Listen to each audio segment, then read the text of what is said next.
can announce that America will lead a broad coalition to roll back this terrorist threat. Our objective is clear. We will degrade and ultimately destroy ISIL through a comprehensive and sustained counterterrorism strategy.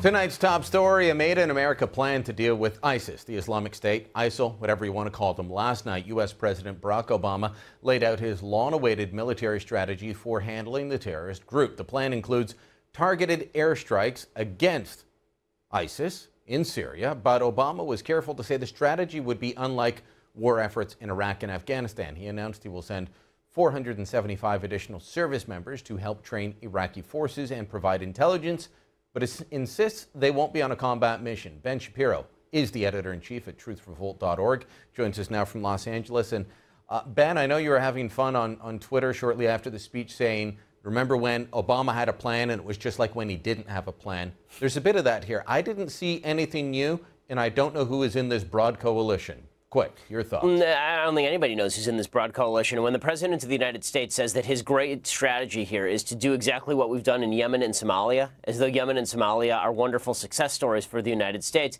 it doesn't lend a lot of confidence to any of this. The President gave his speech last night in order to make clear to the American public that he's not a weakling. And unfortunately, all he really did was made clear to the American public that he really doesn't know what in the world he's doing at this point, except for he wants to drop a few bombs into Syria, and then I guess there's going to be some mysterious Syrian allies that we have who nobody knows but aren't ISIS, like the last allies that we had. It's all over the place.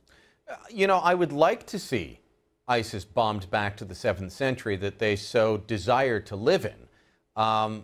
But it's difficult to watch because I want Obama to succeed, because if he's the guy in charge right now, and if he succeeds, then the world succeeds in beating back this terrorist threat. But there was nothing that he said there that made me confident that he knows what he's dealing with.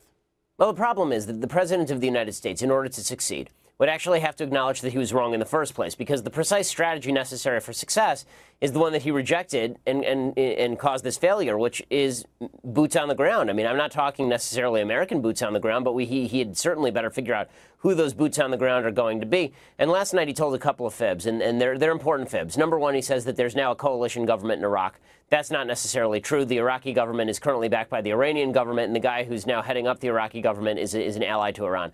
Second of all, is it going to be the Kurds? Well, we're not arming the Kurds, presumably, because we're afraid of ticking off this new coalition Iraqi government. And the Kurds don't really have a desire to push into Syria.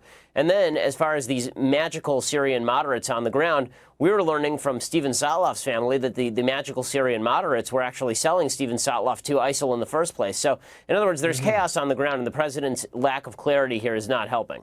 Yeah, well, it's back to what we discussed back when the Libyan operation was going on. There's no good allies. There was another fib that Obama told last night, and I think it goes to not only what's happening here, but what we'll talk about in a minute, and that's with to do with the anniversary of 9/11. He says this isn't about Islam. Let's roll clip.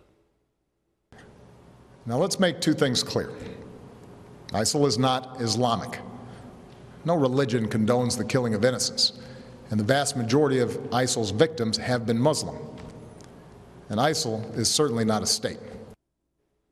So they call themselves the Islamic State of Syria and Syria and Iraq, or the Islamic State in Syria and the Levant, whatever you want to go with. They are claiming themselves, they are doing this in the name of Islam. They are doing it in the name of Allah, and their goal is a caliphate. Obama rejects all of that. It's as if he doesn't want to acknowledge who he's fighting. You know, the truth is, this started under Bush. I mean, 6 days after the original 9/11, George W. Bush came out and gave a speech in which he suggested that Islam means peace, and this has been sort of the American policy ever since. It was idiotic when Bush did it. It's even more idiotic when Obama does it. At least Bush had the occasional honesty to recognize that radical Islam was the problem. President Obama, I think, on a fundamental level, rejects the notion that this is Islamic terrorism. And the reason that that's problematic is because it puts us in a rather incoherent position. You have the President of the United States supporting the Muslim Brotherhood in Egypt, but opposing an offshoot of the Muslim Brotherhood in Syria. You have the President of the United States suggesting that certain opposition in Libya is good, but other opposition, which is allied with that opposition in Syria, is bad. It makes no sense, because the truth is that there is an overarching ideology driving all of that, and that is radical Islam. And no, it is not a vast minority of the Islamic community. It's a solid minority of the Muslim community. And what that means is that if we refuse to acknowledge the durability and the viability of radical Islam as an ideology, you're going to be put in a position where it's really ad hoc policy. Day to day, you're switching between, are we al-Qaeda's air force in Libya, or are we bombing al-Qaeda in Syria? It's all over the place, because we fail to recognize that all these folks, when it comes to America, when it comes to the West, they're actually allies. Well, and you say it's not a tiny minority. We've got people from around the world going to join this. Hundreds of Americans, hundreds of Canadians, perhaps thousands of Britons, hundreds out of Australia. The Western world is supplying fighters for ISIS. That shows that it is an ideology that has tentacles everywhere as well, doesn't it?